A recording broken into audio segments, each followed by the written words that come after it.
Alright, so I've added, some of our models are pretty big and it's crashed. Let's hop back in. Some of our models are pretty big, often bigger than the room, but we want to keep them 1:1 scale, so I've added, scale bar, but make it 1:1. This is actually a cave in Mammoth Cave system, Gothic hall, something like that. Anyway, it's kind of a long model, and actually, if I get too far away, I actually run out of space in the room. I can't get out. So, added a little teleporter. If it actually works. There we go. It takes a little bit of time to get used to, because you have to hold it a little bit longer than you expect. So I'll hold it over there, and away we go. So I'm not actually moving, the hologram is actually moving. So I can actually get to, a little bit of trouble sometimes.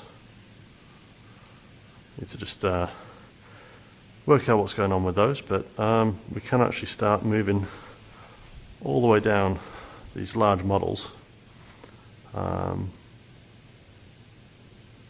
which does make moving around a lot easier. It's actually not too disconcerting as well. It's moving slow enough that it's not aggravating any sort of motion sickness or things like that. You can actually move onto the ceiling if you want to, so I can actually fly through the top of the model like that.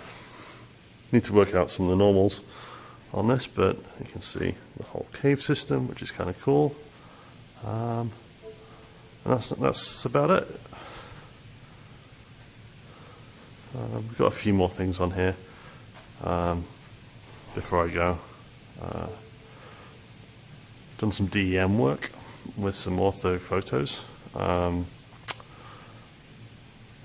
One of the ones on Earth we did was Meteor Crater. It's right here. You can see this is no vertical exaggeration on this. Full 3D. See the general structure, which is kind of cool. So that's Meteor Crater. And then we also did a quick one for a conference recently. The Apollo 17 landing site we did again with better imagery, better DEM, and you can see the landing site was actually somewhere in here. But this is the whole area with a NatCam ortho mosaic over the top of it. You can see all the tiles in here. We exported this from ArcGIS, ArcScene, so it's a tin with a JPEG overlay. Need to work out some of the workflows with this, but it's a pretty nice start, I think. Nice and stable in the room as well for a change. All looking pretty good.